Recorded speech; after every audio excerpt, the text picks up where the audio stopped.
राष्ट्र हित में है, जनहित में है, महिलाओं के हित में है। और आज जितना बड़ा आंदोलन समर्थन में या विरोध में हुआ, उसकी पराकाष्ठा, उसका क्लाइमेक्स हुआ है ये जो बहुत अच्छा बिल लाया गया है और स्टेट्स को भी इस बिल का अनुपालन करना चाहिए। ये बिल में ममता बनर्जी एक रोल मॉडल बनकर सामने उभर कर आई हैं महिलाओं के हित के लिए, राष्ट्र हित में।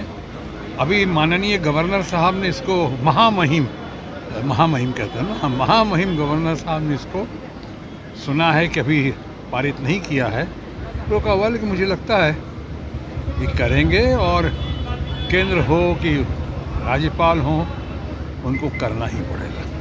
लेकिन बीजेपी वाले लगातार इस्तीफे की मांग कर रहे हैं कि ममता जी को इस्तीफा दे देना चाहिए, एक महिला का रेप हुआ है। पुरानी घटना है। क्या हमने आज तक कभी हाथरस पे या मणिपुर के मामले में या उन्नाव और कठुआ के मामले पे माननीय प्रधानमंत्री का इस्तीफा मांगा, माननीय गृह मंत्री का इस्तीफा मांगा? ये घटना बहुत ही निंदनीय हुई है, बहुत ही शर्मनाक घटना है, बहुत ही दर्दनाक घटना है। लेकिन इसके लिए आप सीधा कहीं के या उस प्रदेश के मुख्यमंत्री को आप जिम्मेदार ठहराएं। वो तो वहाँ पर नहीं थी, उन्होंने तो किसी तरह का आदेश पालन नहीं किया था, उन्होंने किसी को प्रोवोक तो नहीं किया था, उन्होंने ये तो नहीं कहा था कि आप ऐसा करो। तो ये जब हुआ है, ये रिएक्शन जो आ रहा है लोगों का या जो एक्शन लिया है हमारी ममता जी ने, वो मैं समझता हूँ बहुत सराहनीय है बिल के माध्यम से। और ये जो है, जो लोग कह रहे हैं, हमारे बीजेपी के दोस्त मित्रगण कहते हैं कि इस्तीफा देना चाहिए, तो एक एक घटना पे, हालांकि बहुत ही निंदनीय, बहुत ही ज़बरदस्त घटना है ये, बहुत ही दुर्भाग्यपूर्ण है, बहुत ही शर्मनाक घटना है। तो क्या हर जगह अगर कल कोई होगा गारंटी दें, वो भारतीय जनता पार्टी के हमारे मित्र जितने हैं गारंटी दें कि कल के बाद अगर ऐसी घटना कहीं भी घटी तो वहाँ के मुख्यमंत्री का इस्तीफा मांगेंगे वो।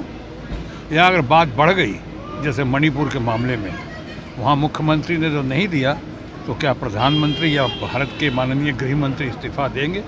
ये बहुत बड़ा सवाल है, मैं आपके ज़रिए पूछ रहा हूँ अपने दोस्तों से। सीएम नीतीश कुमार को लेकर के चर्चाएं हो रही है, तेजस्वी यादव से मुलाकात के उसके बाद वो महागठबंधन में आएंगे, लेकिन वो कसम खा रहे हैं कि अब दोबारा हम इंडिया गठबंधन में नहीं जाएंगे। खैर, ये उनका और उनके बिहार की राजनीति का मामला है। हमारे तेजस्वी यादव जैसे पारिवारिक मित्र के बच्चे हैं, बेटे हैं, और ये लोग अच्छा करने की कोशिश कर रहे हैं। मैं पहले भी, आप जानते हैं, नीतीश बाबू के मामले में उनको दोस्त मानता रहा हूँ, मुझे दोस्त मानते रहे हैं और बड़े भाई की तरह आदर भी करते रहे हैं वो। तो मैं इनके मामले में कभी कोई टीका टिप्पणी नहीं करता हूँ। सर, स्वागत करेंगे आप लोग? क्या? किसका? तो इंडिया गठबंधन नीतीश कुमार आते हैं तो? अरे भाई, हम कौन होते स्वागत करने वाले? आप इंडिया गठबंधन के उनसे नेताओं से पूछिए या उनके प्रवक्ता से पूछिए।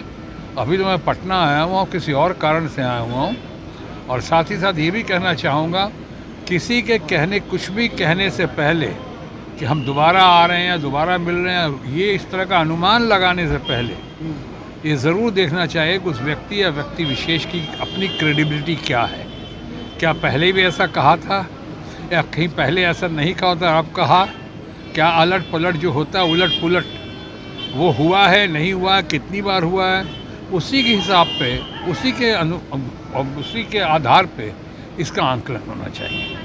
मैं तो बिहार पुत्र हूँ, धरती पुत्र हूँ, बिहारी बाबू हूँ, मेरा घर है यहाँ पे, परिवार के बहुत सारे लोग हैं, तो मैं करीब हर महीने पटना आता रहता हूँ, बिहार आता रहता हूँ।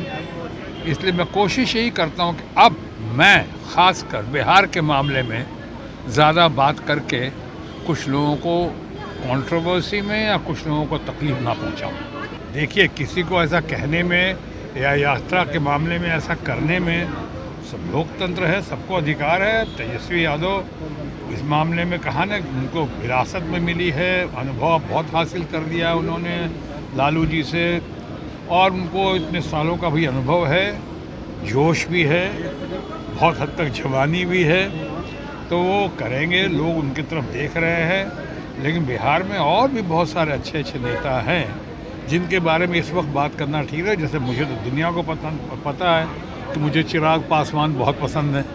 अब व्यक्तिगत तौर पे मैं समझता हूँ चिराग पासवान चंद लोगों में से है जिनकी जीत की तो मुझे खुशी हुई है। साथ ही साथ उनके साथ मेरा बहुत पारिवारिक लगाव रहा है। रामविलास पासवान जी मेरे बहुत अच्छे मित्र रहे और मैं शुरू से इनके परिवार के सुख दुख में शरीक होता रहा, होने की कोशिश करता रहा। तो ऐसे बहुत सारे लोग हैं, जैसे हमने कहा चिराग पासवान का कहा, तेजस्वी यादव को तो आप जानते ही हैं कि लालू जी को भी पारिवारिक मित्र मानता रहा हूँ। इन लोगों को तो मैं निभाने की कोशिश करता हूँ।